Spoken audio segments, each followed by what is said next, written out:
নমস্কার,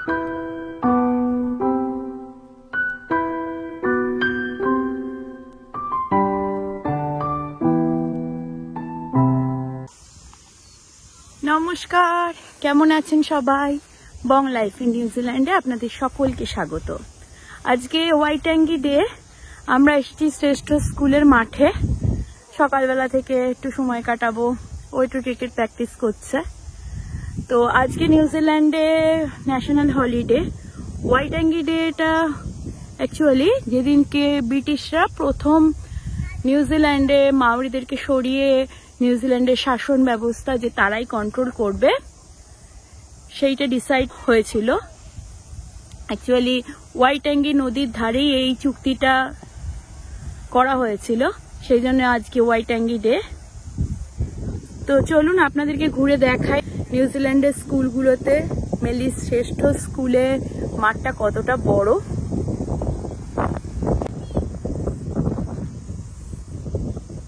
এই দেখুন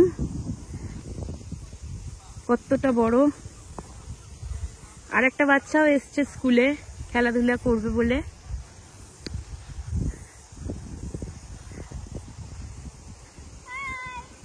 হাই, চলুন আমরা ওই দিকটায় যাই। দূরে দেখতে পাচ্ছেন বাস যাচ্ছে, কতগুলো গোল পোস্টও করা আছে। আর এখানে সব বাচ্চাদের খেলার জন্য বিভিন্ন রকম গেম রয়েছে। আমাদের ব্যাগটা যেখানটায় রেখেছি চলুন আপনাদেরকে দেখাই। ওখানে দুটো জেড করা আছে, ওর উপর পা দিয়ে দিয়ে হেঁটে হেঁটে যেতে হবে। ওই বাচ্চাটার বাবাটা একটু আগে প্র্যাকটিস করছিলেন যাওয়া। সারা স্কুল ফাঁকা আজকে একদম। তো এইরকম ছুটির দিনে ভালোই লাগে ফ্যামিলির সাথে সময় কাটানোর জন্য। নিউজিল্যান্ডে খুব স্ট্রিক্ট যে ফ্যামিলির সাথে সময় কাটাতেই হবে। রণদীপ বলছিল যে ল্যাবে চলে যাই। আচ্ছা না, ল্যাবে যাবে না তুমি। ল্যাবে গেলে আমাদের একদম বেকার কাটে দিনটা বাড়িতে বসে বসে।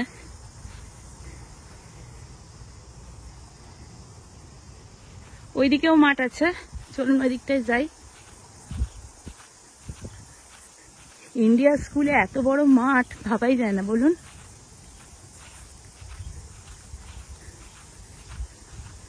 বাকি স্কুলটা তো আপনারা আগেই ঘুরে দেখেছেন।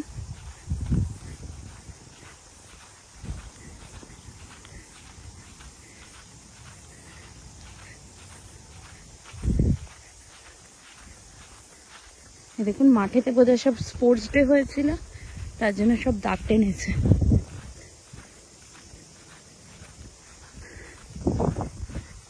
দাঁড়ান একটু জুম করে দেখাই। এই যে ওদের সাইকেল স্ট্যান্ডের সামনের দিকে সাইকেল স্ট্যান্ডটা আর অফিস রুমটা দেখা যাচ্ছে।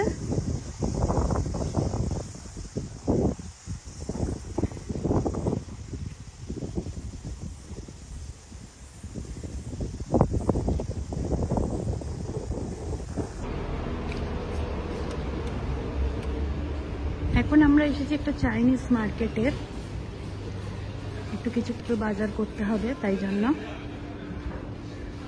এটা হচ্ছে বুশিংয়ে।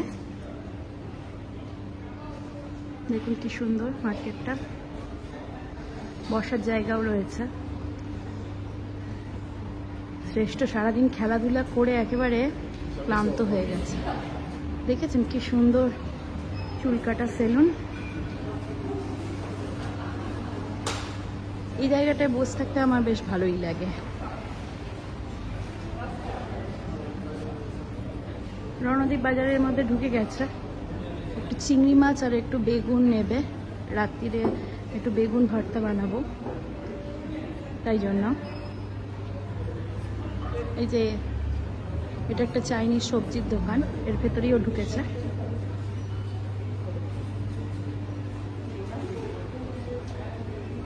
ওটা একটা বাবেল টি এর দোকান। একদিন আমরা ওখান থেকে খেয়েছিলাম বাবেল টি, জানেন তো। তো খুব একটা ভালো আমাদের লাগেনি, প্রচন্ড ঠান্ডা, একটারই বরফ দিয়েছিল।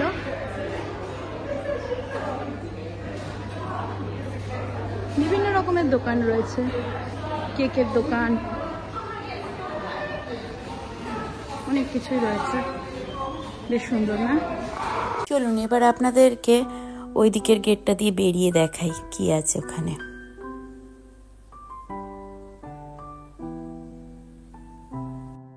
এই দেখুন, এটা কত বড় মাছের দোকান। এখানে সব রকমের মাছ পাওয়া যায়, সামুদ্রিক মাছ প্রচুর পাওয়া যায় এখানে। আর চাইনিজরা তো সব ধরনের মাছ খায়, আপনারা তো জানেনই।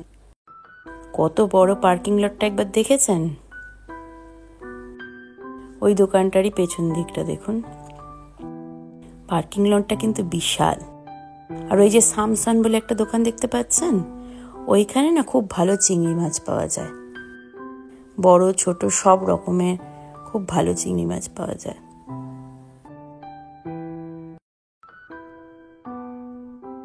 এটা আমাদের বাড়ি থেকে একটু দূরেই পড়ে, খুব যে আসা হয় তা নয়, তাও আজকে এলাম।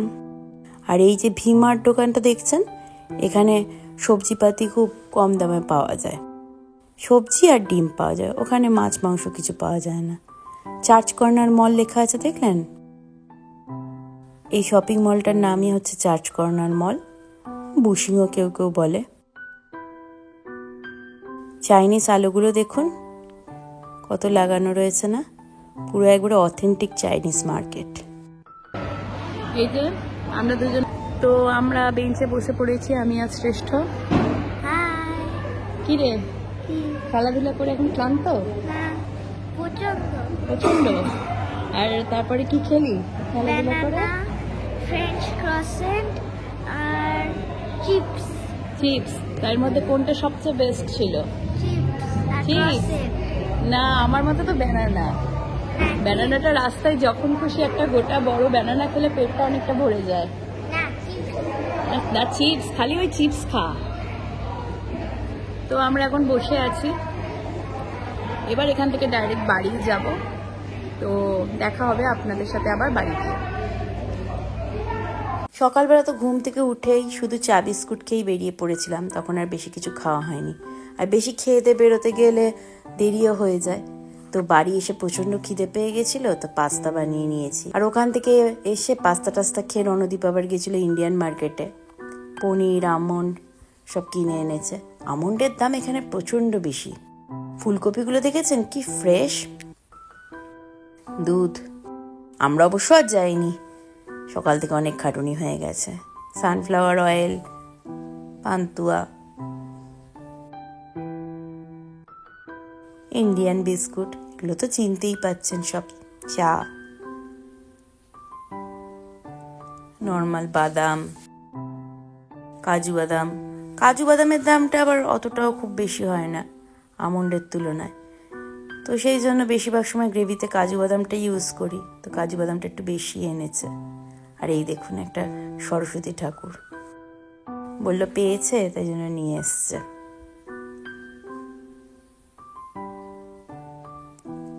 এখানে কমলা লেবু এনেছে আর পেঁয়াজ, ওই সব মিলিয়ে $80-85 মতো।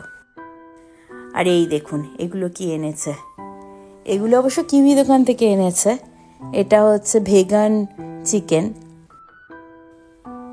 তো এখন বিকেলবেলার দিকে খিদেও পেয়ে গেছে, তাই ভাবলাম দেখি এগুলো গরম করে ভেতরে কি আছে। ভেগান চিকেনটা আবার কি, এই দেখুন ভেতরে কি রয়েছে, সয়াবিন দেওয়া। খেতে কিন্তু খুব ভালো ছিল। তো আমরা এখন বিকেলবেলা এই খেলাম। আপনাদেরকে তো সকালবেলাতেই বলেছিলাম আজকে রাত্রিরে বেগুনের ভর্তা করব, সেই জন্যই তো চাইনিজ মার্কেটে গেছিলাম বেগুন কিনতে। তো এখন কড়াইতে তেল দিয়ে দিয়েছি আর পেঁয়াজগুলো ভাজতেও দিয়ে দিয়েছি। এখানে টমেটো কেটে রেখেছি, আর এবার বেগুনগুলোকে কাটছি। বেগুনগুলো কাটলে কেমন লাল লাল মতো হয়ে যায় না, সেই জন্য জলে ডুবিয়ে রেখেছি। দুটো বেগুন থেকে দেখেছেন কতটা হয়েছে। আর এদিকে এখন পেঁয়াজ ভাজছি, তো ভাজছি। পেঁয়াজ ভাজতে না বড্ড সময় লাগে। এখানে শুকনো লঙ্কা আর কাশ্মীরি লাল লঙ্কা রেডি করে রেখেছি বাটবো বলে। দিয়ে দিলাম টমেটো কুচি, এবার বেগুনটাও দিয়ে দিচ্ছি। দেখেই এতটা লাগছে, সেদ্ধ হয়ে যাবার পরে একটুখানি হয়ে যাবে একেবারে।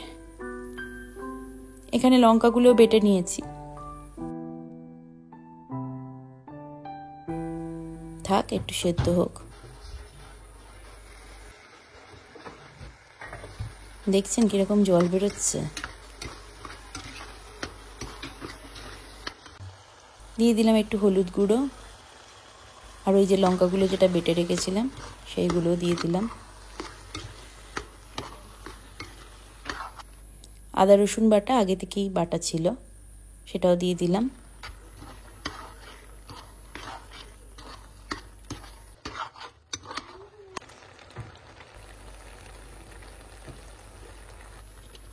চিনি দিয়ে দিয়েছি, নুনও দিয়েছি, সেটা আর ভিডিও করা হয়নি। আর এখন লাস্টে দিয়ে দিলাম একটু আমের আচার। আর এদিকে শ্রেষ্ঠকে বলেছি রুটিগুলো বেল, সবকটা বেলবে না, ওই 2-3টে বেলবে। আসলে ও বাবাকে আবার অস্থির করছিল, বাবা একটু খেলো না। রণদীপের আর ভাল লাগছে না, সারাদিন একবার এদিক একবার ওদিক করে। তো ওই জন্য ওকে বললাম তুই বেল। তো অনেক দিন পরে বেলছে, সেই জন্য প্রথম রুটিটা বেলতে একটু বেশি টাইম লাগছিল। তাও বেলুক, যেটুকু পারে করুক। মাঝে মাঝে বেলে দেয়, একটু হেল্প হয়ে যায়। আবার কোনো দিন আবার বলে বেলে দেবো, কিন্তু লাস্ট মোমেন্টে বলে আর বেলবো না মা, ভাল লাগছে না। তা আমি চাপ দিই না, কিন্তু ওই ফোন নিয়ে বসে থাকবে ওটা আমার একদম ভাল লাগে না। বসে বসে রিলস দেখা, একটা কিছুতে ব্যস্ত রাখলে ও বেশ খুশি হয় আর আমিও খুশি হই। এখন ছেড়ে দিলেই তো ফোনে রিল দেখবে বসে বসে। তো বললাম বেলবি, বলে হ্যাঁ বেলবো, দেবে। হ্যাঁ বেলো আর কি। তো আমার বেগুন ভর্তা মোটামুটি হয়েই গেছে। দিয়ে দিলাম একটু গরম মশলা। পেঁয়াজগুলো তো বেটে দিইনি, রণদীপের আবার ভাল লাগবে না হয়তো। যাই হোক, দেখুন রুটিটা মোটামুটি ভালোই বেলেছে, গোল পুরো হয়নি, তবে ঠিকই আছে। দেখি ফোলে কিনা, একটু ফুলছে। এটা একদম প্রথমে বেলেছিল, এরপরে আর 1-2 বেলেছিল, সেগুলো আরো বেশি ফুলেছিল। রণদীপকে বললাম ভিডিও করবে, বলে দুধ আমার আর ভাল লাগছে না, ওই একটা ভিডিও করেছি তাতেই হবে। তো যাই হোক, মোটামুটি ফুলেছে, ভালোই হয়েছে রুটিটা। ওকে জিজ্ঞাসা করলাম কে খাবে, ও বলে আমি নিজেই খাবো। আর এইদিকে আমার পুরোপুরি বেগুন ভর্তা রেডি হয়ে গেছে। তো চলুন এবার আমরাও খেতে বসি। আর আপনারাও সবাই ভালো থাকবেন, সুস্থ থাকবেন। দেখা হবে পরের ভিডিওতে। নমস্কার।